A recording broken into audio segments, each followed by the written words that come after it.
Hey everyone, Zia here and welcome back to the channel. I have some absolutely insane and important updates for you today, okay? Let's jump right into it. Okay, picture this. Massive US sanctions just dropped, threatening to upend India's entire oil game. Will our refineries be forced to cut off Russia, and what happens next? So here's the scoop. The US just sanctioned Rosneft and Lukoil, Russia's biggest oil exporters. And look at this overlay. Sanctions shockwave, ROSNEFT, LUKOIL targeted. This directly impacts Reliance Industries, India's largest Russian oil consumer. They've been buying directly from Rosneft, and now that entire pipeline is under threat. And the proof is right here. India's annual savings from discounted Russian oil? Up to $5 billion.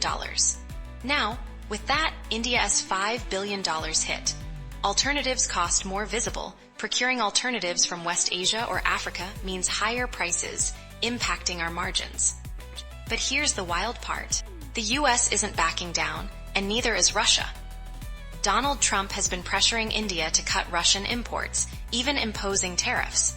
But look at this split screen showing global oil feud, Trump versus Putin. Putin quickly hit back, warning that disrupting global energy markets would only hurt countries like the US. It's a high-stakes standoff with India caught in the middle.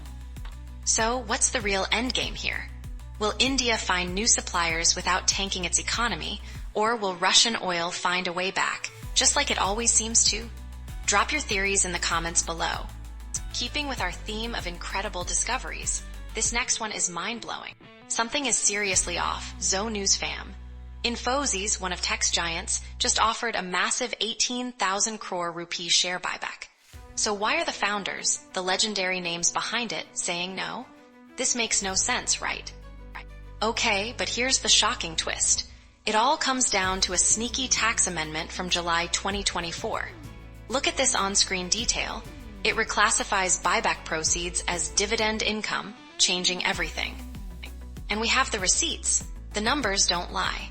Selling via buyback means a 35.88% tax rate, leaving them with just 1,154 rupees per share. But on the open market, it's a sweet 14.95%, netting them 1,220 rupees. Check out the difference. Think about that. A 271 rupee premium, but the tax hit makes it a worse deal. This isn't just about avoiding taxes, though. Some analysts are seeing a deeper message here, and the data tells a very different story. And the experts are completely split. Is this a savvy tax dodge, or are Infosys founders showing insane confidence that their stock is worth way more than 1,800 rupees, despite the recent AI concerns? Zo News fam, what's your take? Meanwhile, in a story that's still developing, Zo fam, get ready. India's economy is hitting some truly historic highs, with growth numbers that are just jaw-dropping. But what if these booming headlines are hiding a secret? Is there a storm brewing behind the scenes, threatening to derail this incredible surge? Okay, Zo fam, let's dive in. Deloitte, the global consultancy giant, just dropped their latest report, and look at this on screen. They've pegged India's FY26 growth at a phenomenal 6.7 to 6.9%. This isn't just a number. It's a statement fueled by what they call buoyant domestic demand and strong policy reforms. They even raised their previous forecast. And here's the wild part. This growth signals India emerging stronger than most nations. But hold on, Zo fam, because this is where it gets crazy. Deloitte's report also strikes a major note of caution. While headline inflation is down, core inflation remains stubbornly high, consistently above 4% since February. And the implications are just mind-blowing, because this could severely constrain the Reserve Bank of India's ability to cut rates. If the US Federal Reserve keeps rates high, we could see tightening global liquidity, potentially leading to capital outflows from India. Now, other global institutions like the World Bank and Fitch Ratings are also optimistic, raising their forecasts for India's growth. They're pointing to resilient domestic demand and policy reforms.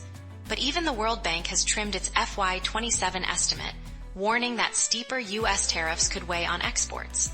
This shows us the true picture, a mix of excitement and very real, looming risks. So Zo fam, India's economic story is definitely a wild ride. On one hand, incredible growth and resilience. On the other, these serious warnings about core inflation and global pressures. So what's the real endgame here? Is India truly unstoppable, or are we on the brink of an economic roller coaster? Drop your theories in the comments below. From one controversy to another, this next headline is heating up online. Hold on, Zoe crew, you are not going to believe the corporate earthquake shaking up India. Mergers are about to become lightning fast, and physical documents gone. What on earth is happening? Okay, Zoe crew, so the government is pushing to amend the Companies Act. They want to make it super business and digital friendly. And look at this on your screen. The biggest change? Speeding up mergers for startups and subsidiaries by easing that wild 90% shareholder approval rule. This means fewer roadblocks, right? But here's the wild part. The old world of physical documents? That's going digital fast. The government wants to make electronic serving of documents the new standard. And check out that text. It's saying goodbye paper. No more piles of paper, just clicks and swipes. This could be a game changer for efficiency. And the implications are just mind-blowing. They're even strengthening the National Financial Reporting Authority's powers, putting auditors under a microscope for breaches beyond misconduct, even for things like not filing annual returns. Plus, new rules are addressing employee data privacy. It's like a complete regulatory facelift. This isn't just a tweak. It's a massive shift towards a light-touch, trust-based regulatory framework. The goal? Unleash productivity, attract investment, and rocket India's business readiness. But Zoe crew, with all these changes, is this a brilliant move or a risky gamble for India's corporate future? Alright, that's all for today. Don't forget to hit that button. It really helps the channel out. Thanks for watching, and I will see you in the next Zoe News.